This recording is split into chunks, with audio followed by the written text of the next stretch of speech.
I grew up in North Nevada, and I've always had a love for the macabre side of things, interested in ghost stories and the town's folklore. I often found myself searching for haunted locations around the city. All through high school, I never found one that was truly haunted, and that let me down. I began to think that there was nothing in the city that was weird enough for me, so after I left high school, I went to college in Washington, and in a town that had much more history to it. I had only learned about the real dark stories of my hometown when I came to visit at the beginning of this summer. During vacation, I was working this summer at a sushi restaurant that had employed me a few years before. I only really got the job because most of my friends were still working there too. I was up talking to the sushi crew, and they invited me to hang out on North 5th and talk about life and probably smoke a little. North 5th is a street that leads, as you would guess, out the north side of town. If you follow the nicely paved road out far enough, you will come across a cattle guard and pavement that will give way to sand and dirt and rocks. The roads are lined with gnarled sagebush, the kind that grows everywhere in Nevada like cancer. I feel like I hadn't seen my friends in ages, and I didn't want to spend the night indoors, so I agreed to go. Once the clock struck 9 p.m., all 5 of us busted our asses out of the restaurant and headed up to 5th Street. My friend Liam and I were in his Jeep, following behind Jay, Austin, and Jay's girlfriend Danielle. We passed the cattle guard as we were following our friends. Liam turned to me. "I hope we don't go out too far." His eyes darted around his face, almost in a fit of paranoia.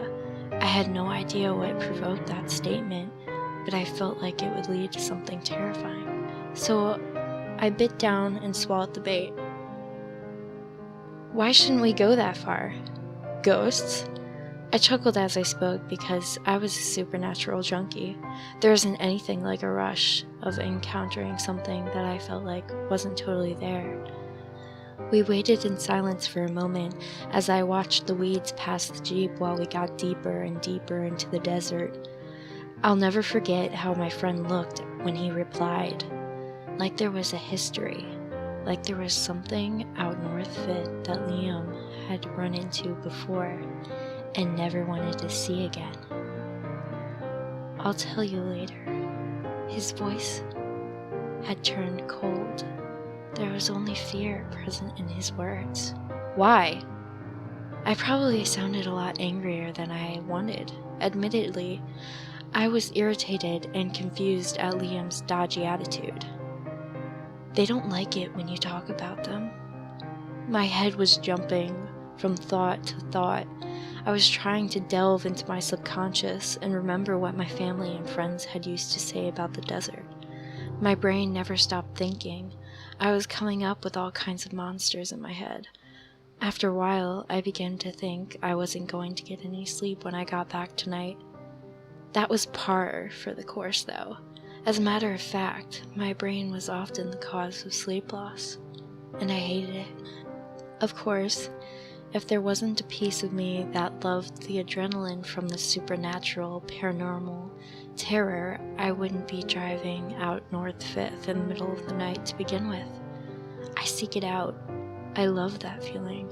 I don't think I will anymore, though. A few minutes passed, and Liam spoke again. "Just be respectful. We're coming out to talk. We won't be destroying anything. We should be okay if we're respectful." Liam's words confused the hell out of me because I wanted to know exactly what he was talking about. Of course, he wouldn't tell me. I wanted to respect his fear as much as possible, even if it meant I had to spend the next couple of hours in a blind confusion. We arrived at a clearing way out of town. As we got out of the car, I heard him mumbling, "Reservation land," and "coyotes." I was still confused, but out of respect to his fear, the realization that he didn't want me to talk about it, I didn't say anything. The two of us met up with our other 3 friends, and they loaded their pipes as we began to talk. Our conversations bounced from parties we'd been to, how life was for us now, and how the restaurant was doing. We talked for maybe 30 minutes before Liam decided to speak up. He shivered when he did. "Are we at Reservation Land?" His body was so cold his teeth were chattering. He told me the next day that he was terrified and wanted to leave as soon as he asked the question. One of our friends, Austin, spoke up. "I think so. Why? Are you not supposed to be on tribal grounds?" He was as confused as I was. Liam grabbed his hat and pushed down his scalp.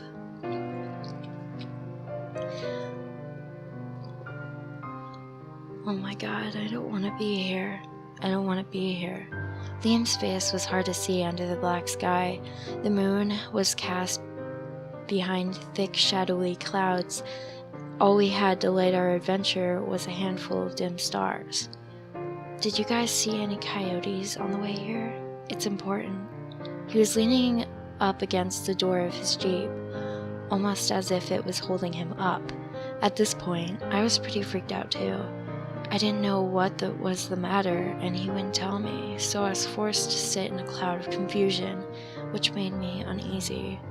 "Why?" came Jay's voice out of the driver's seat of the car. "Wait, is that frogs?" Liam spoke up, more or less ignoring Jay's question. The rest of us just sort of chuckled, but Liam got excited. He turned his ear away from the rest of us to get a better listen. No, frogs are good luck. They keep evil spirits away," he said, leaning off his car, now standing. The fear had subsided, at least a little bit, and it seemed like he was enjoying the experience a little more. "Are you talking about skinwalkers? Is that what you're afraid of?"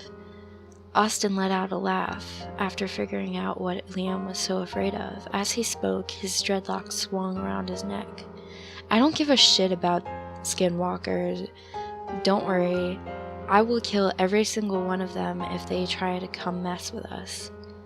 Austin patted Liam on the shoulder, and the group fell silent, minus the sound of inhalation and the occasional light flick.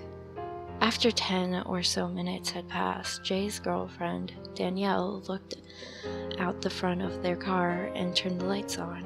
It wasn't strange because Liam had been randomly turning his lights on when he couldn't handle being in the dark anymore. I was thankful because I was growing more uneasy by the minute.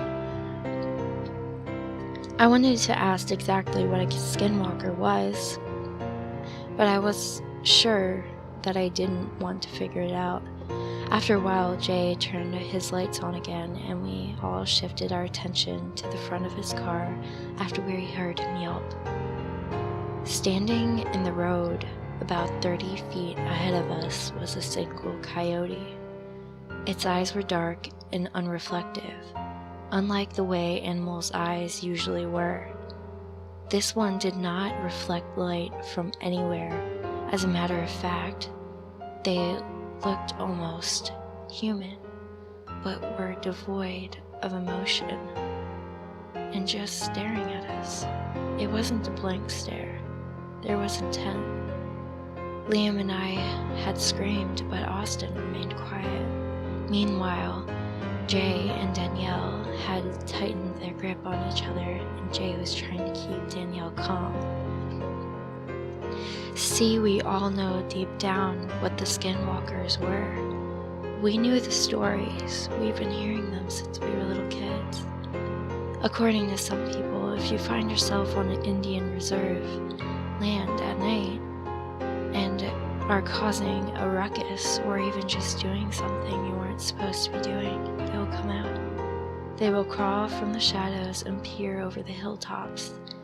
They are subhuman and often come disguised as coyotes, vengeful creatures, and the only way to know what you're really looking at is to look at its eyes. They will never look natural.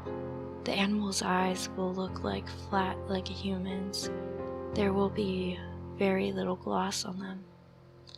I pulled in breath and whispered to Liam, "We need to leave." I watched the coyote with him, and he was nodding his head at me and opening his Jeep door. I slid slowly from the side of Jay's car into the door of Liam's Jeep. My eyes were fixed on the coyote's eyes, and it followed me. It was staring at me, unblinking, as I climbed into the vehicle. Before I broke eye contact, I could have sworn I saw it smile. The sight of its fangs shook me to the core. Long, sharp, they seemed to glow in the night. It howled, and it was met with an echo of howling around us. The sound of dogs bellowing everywhere in the canyon twanged at my soul.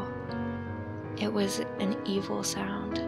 The worst part, though, was what was just out of sight.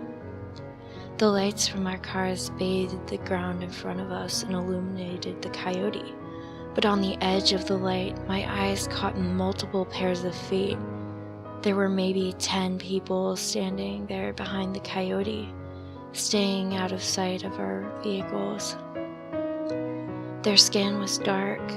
It was dark and unnatural, like they weren't really attached to flesh, like it could slip off at any moment.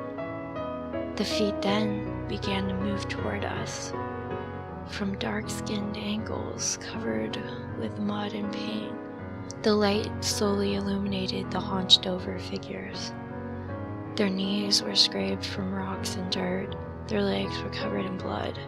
I couldn't bear to see the full figure, so I slammed my eyes shut and felt Liam shift his car into reverse. Liam backed out of the clearing we were parked in. The trees passed us, and I was sure I could see glowing eyes in the shadows. The way legends go, the skinwalkers were in their human form. They would have the gaze of a beast. Their eyes would never match their bodies, always shining when they weren't supposed to be. We were backing up quickly, dangerously. I don't blame Liam for wanting out. He didn't want in. As soon as we broke through the tree line and back into the sagebush, Liam turned the car around in a patch of grass off the side of the road. He must have seen an owl fly past, because he pointed it out and said it was good that we left. Owls are observers. They are smart creatures, and they know to leave when there's danger. So we should leave. Now, is Jay behind us? Liam's voice was trembling and his fear was easy to feel. I'm sure that mine was too. I remember looking back and seeing Jay's truck, but not before I saw the man standing behind his Jeep. His eyes were glowing white, skin painted black, wearing a skin of a mangled coyote. He had a sick grin on his face, a grin I'll never forget. His teeth were black and yellow, and his body looked like a gnarled root. I screamed and ducked under the seat as his hand slammed against the metal frame. There are no words coming from his mouth, but we both hear howling, a dark howling coming from the darkness. Liam knew it was time to stop asking questions. He slammed on the accelerator. For a moment, we quit caring about Jay, Austin, and Danielle. We just wanted to get out of there. About 4 miles away from the tree line, Liam started to slow down. My heart was still beating furiously, and I was still huddled in the back seat of Liam's Jeep. It's okay. We aren't on the reservation land anymore. We should be okay. His voice came slowly through long gasps of air. We drove until we reached the pavement and stopped to wait for Jay. A few minutes had passed, and we saw his truck crest over the sagebush behind us. My head flashed images of the eyes, brooding, waiting, thinking, floating in the trees. It was so much darker there than it was here in the city. It was darker, but it wasn't any less light there than where we were. The air itself was dark. I parted my ways with Jay, Danielle, and Austin after I made sure they got back to us safely. The ride with Liam was quiet, so I tried to break the silence. Man, I thought frogs were good luck. I tried to joke with him, but Liam didn't respond. He just pulled onto the street and drove me home. The silence bothered me. I felt bad for Liam because he didn't want to be there, and yet we talked him into going with us at work. He pulled up to my house and we parted ways. The next day, we talked about the experience. I still didn't get a lot of information about them, so I left work and did a lot of research when I got home about skinwalkers. None of the natives wanted to talk about them, so it was hard to hear local stories. I did find some interesting things online though. They say that they have all these poisons and dusts that they can use on you, or that they can take shape of anything they've consumed. Anything that they've consumed.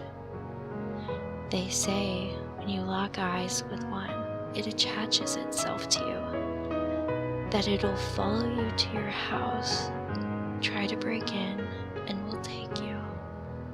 They try and take you. All I can think about is that coyote's eyes. They seem so dead and empty. So here I am now. My dogs are barking downstairs, and there's a banging at my door. Man, I thought frogs were good luck.